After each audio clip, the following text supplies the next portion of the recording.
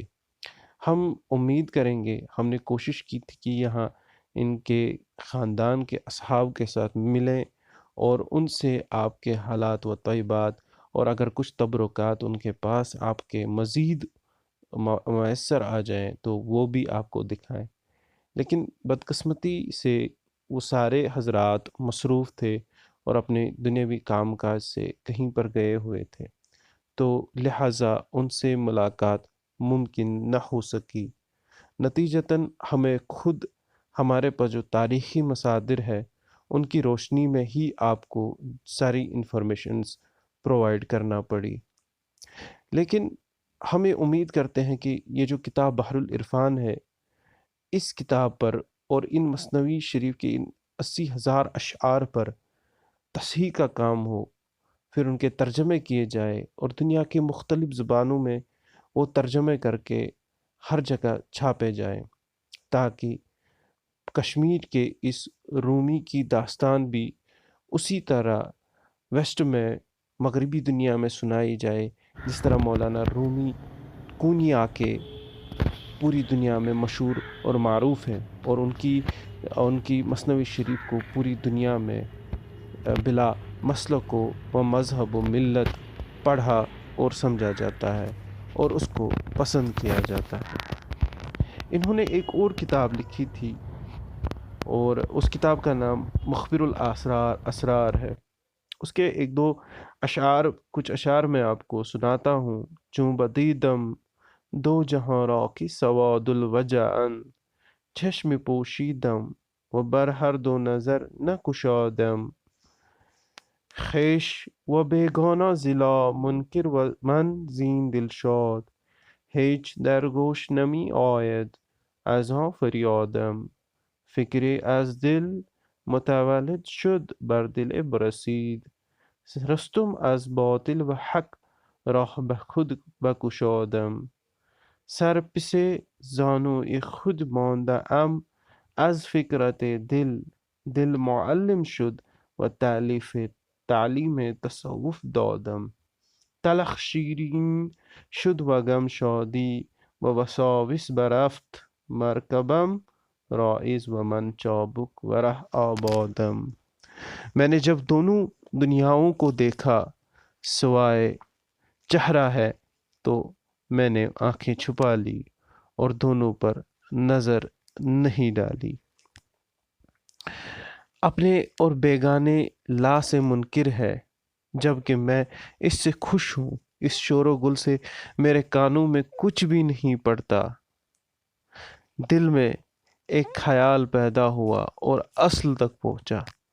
باطل و حق سے آزاد ہو کر میں نے حق کی طرف جانے کا راستہ پا لیا۔ فکر و خیال میں سر کو زانوؤں پر رکھ دیا۔ میرا دل میرا استاد بن کر مجھے تصوف کی تعلیم دے گیا۔ تلخ شیرینی میں بدل گیا، غم شادی میں اور وسواس چلا گیا۔ سواری فرما بردار میں چابک اور میرا راستہ آباد۔